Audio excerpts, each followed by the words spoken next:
September 15th, 2025. Welcome, one and all, to This Week in Waukesha, the podcast series brought to you by Civic Media in cooperation with WAUK Radio 540 AM and Word Brown, Spirit is Writing.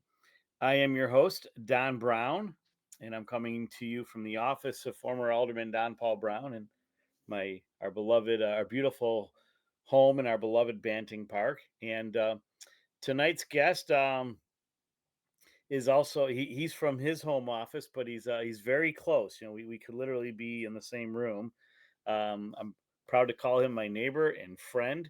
And I'll tell you, when I ran for alderman, when this was still District 1, my charge was to create a more connected neighborhood where people knew each other. And I felt that we were pretty successful in that effort. And I wouldn't have met Rob if I had knocked on his door, met his wonderful wife, and got her signature for my first petition for alderman. And and that's how it starts, and that's why it's important for people to get involved. And I'm really grateful that um, we're more than that. That we're friends and neighbors. And anyway, Rob Cuzner, for those of you who do not know him, is a Joanne and Richard Grigg professor for the University of Wisconsin-Milwaukee's Department of Electrical and Computer Engineering. There he is the director for the Center for Sustainable Electrical Energy Systems, SEAS, and the site director for the Industry University Collaborative Research Center and the Grid Connected Advanced Power Electronic Systems, or GRAPES is the acronym, which was founded initially by the University of Arkansas and the University of South Carolina under a National Science Foundation grant. So a mouthful, but it says a lot about our guest. And Rob, I'm going to allow you to tell us more specifically what you do, how you handle all those titles, and you're here to create some awareness. And so, go ahead, tell us about yourself. Thanks for having me on, Don. You bet.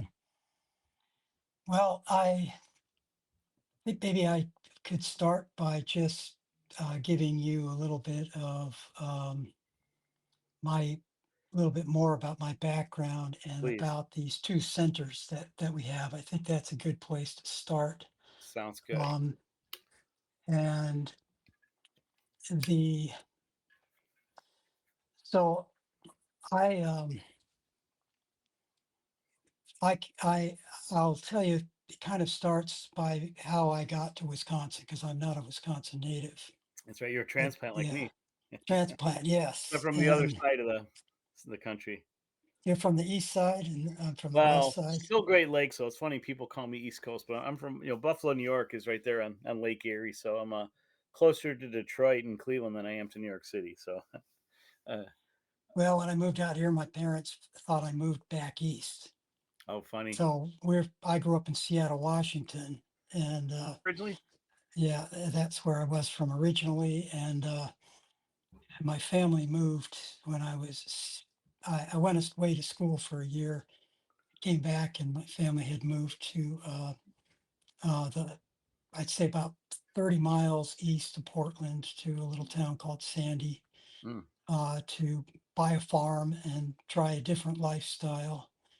And that my family background, my stepfather uh, had a company, a heating, ventilation, and air conditioning company, and and refrigeration as well. So all through high school, I was kind of expected to go on jobs with him on the weekends and carry his tool bags around and organize them and climb under dirty houses and on top of roofs and in the rain because we lived in Seattle. And so I had this kind of background. And uh, interestingly, a I'd never considered myself an engineer. I didn't know what engineers did at all mm, growing up. The closest thing I knew was what we had in our family business, and I knew I wasn't very good at it. So, anyways, um, I ended up, uh, I, I went on a mission for my church, and uh, I went from Oregon, left from Oregon, and I was kind of like isolated from the world, even when I got back, because we lived up on a mountain and away from everybody. But decided to go back to school. And so the first time I was at school, I was in political science, which has nothing to do with engineering. But when I went back, I slowly made my way into engineering and electrical engineering, and realized that the background I'd had working on HVAC was, I had kind of a bent towards motors and controllers and big stuff that I could see. The university that I went to, which was Brigham Young University, they they were big into the digital world, which I had really no clue about it at the time. And they had a power area that you could go into in the electrical engineering, but it was kind of conventional, like utility type power. And so they had another option that you could take, which was analog electronics. So I figured, well, what I did following my stepdad around was, and I really tended to like the electrical part, was I Okay. worked on electronics and power stuff. So there must be something called power electronics. I was sure that was a thing. Mm-hmm.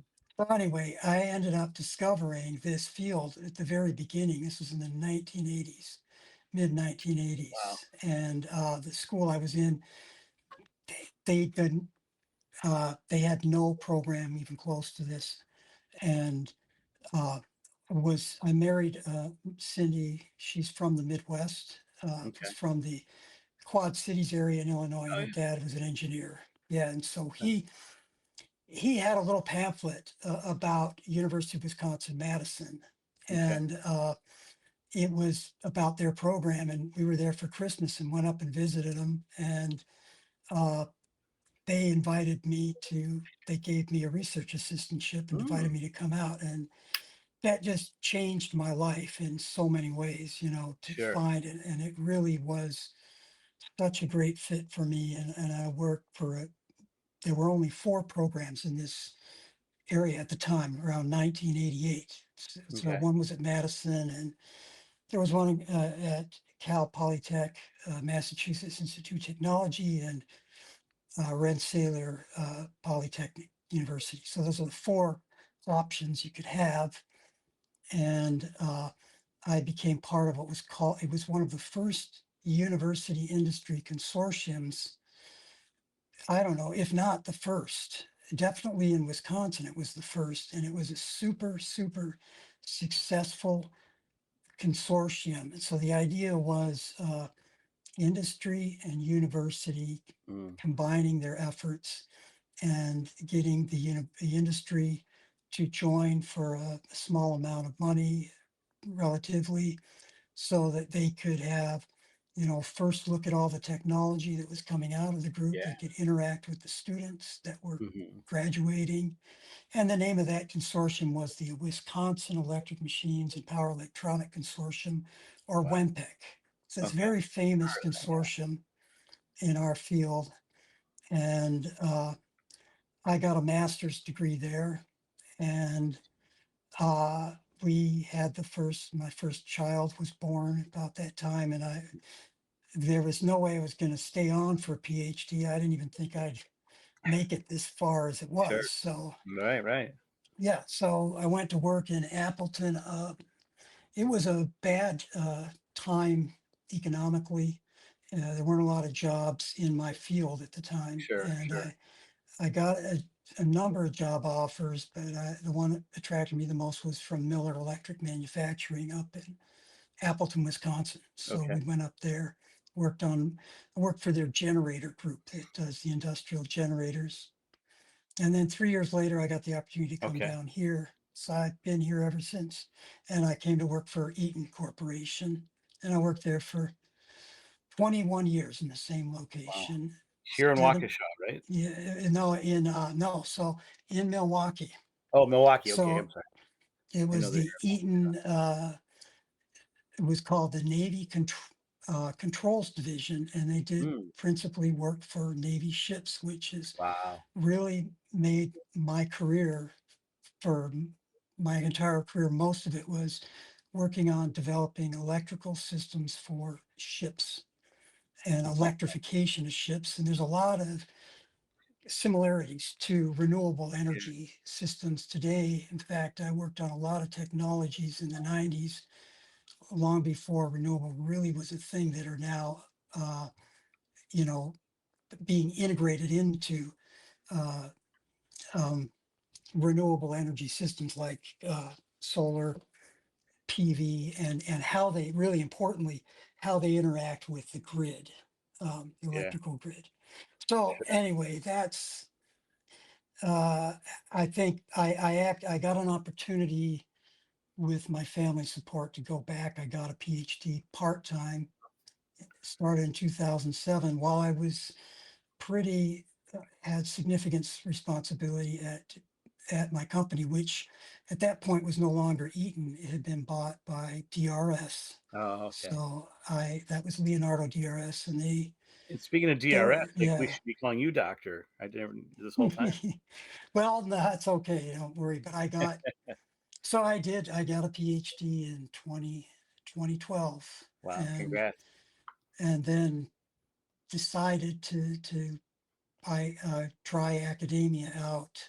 I just jumped in with both feet and started my career over again as an assistant professor.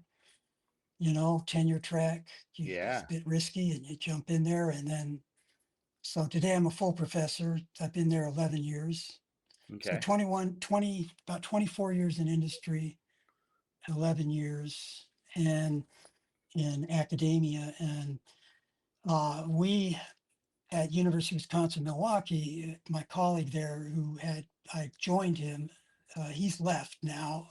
So I had to kind of take over everything he started, which wasn't really my goal, to yeah, run centers, but I ended sure. up running the center he started, which is the CES, or Center for Electrical Energy Systems. Sustainability, And okay. then he got us to join another, which is, because by this time become very common, industry university collaborative research and consortium, Okay, and that's GRAPES, Grid Connected Advanced Power Electronic Systems. And sure, sure. so we now, uh, I've continued to keep us going, uh, in both, in that center, which required us recruiting industry partners to support us and to support our students and support Yeah.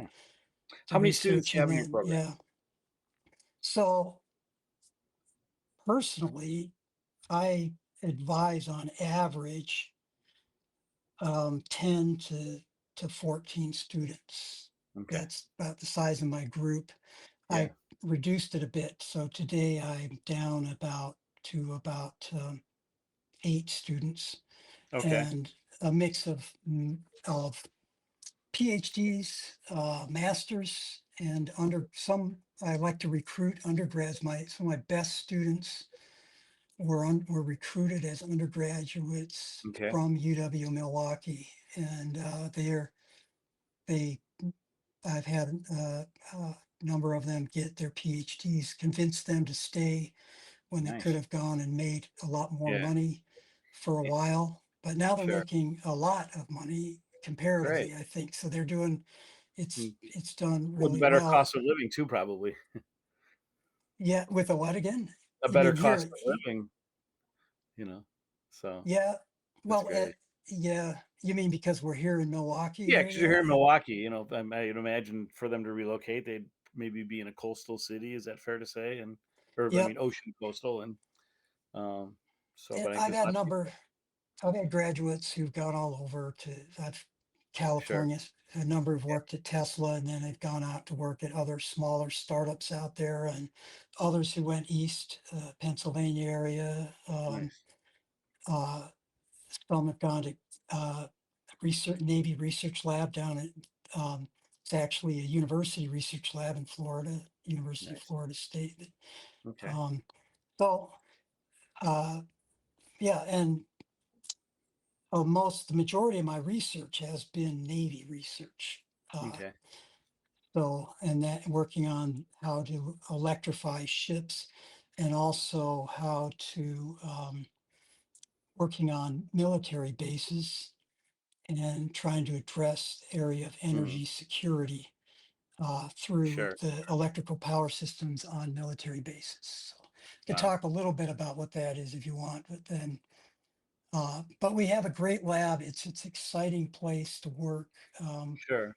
And I even have high school students come and work for me from time to time. I've had some Oh, really that's great. great.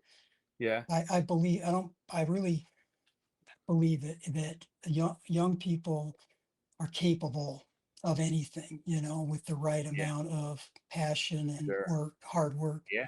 And I've seen it, Well, you know. and would you have thought many years ago when you were lugging your stepfather's tool bag around that would lead to watching and helping your stepfather at the HVAC would lead to the career right now where you're doing very critical stuff for our Navy. Not at all. No, no, I felt And in Milwaukee like one too, of the dumbest technical mechanical guy in the world when I was doing that as a kid. I didn't have any. Sure. I obviously had some uh, tendencies or abilities in that area that I didn't Okay. recognize. But yeah, I never thought I'd be an engineer. Okay. Even where I am now. Yeah, that's Sure. for Sure. sure. It's Okay. a great blessing, and my family's been so supportive to get me here. And I have to Sure. say, Leonardo DRS has been a tremendous support to me through my whole career. They still are today, That's great. and there's a lot of really great companies around here that Yeah. have good vision of how we can use the universities to de-risk new technologies and Yeah. to grow the talent that they need. I'm glad you mentioned that because I had some clients in technology and they would get very cheeky about the notion that the rest of the world would think of Milwaukee as and not what's the term for tech cities? There's a really cool term for it. A brain belt city. Hmm. And there's a lot of technology talents here and there's a lot of technology innovations. And then you've got these colleges here in Milwaukee and in Madison and perhaps around the state that I think you'd think with good partnerships like what you're involved with, you'd be feeding each other with great ideas that lead to a stronger economy.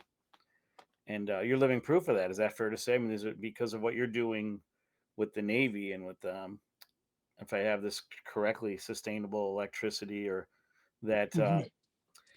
there's a lot of these other companies can seize on this, or that. So we have 2 minutes left, but we have another Oh, segment. wow.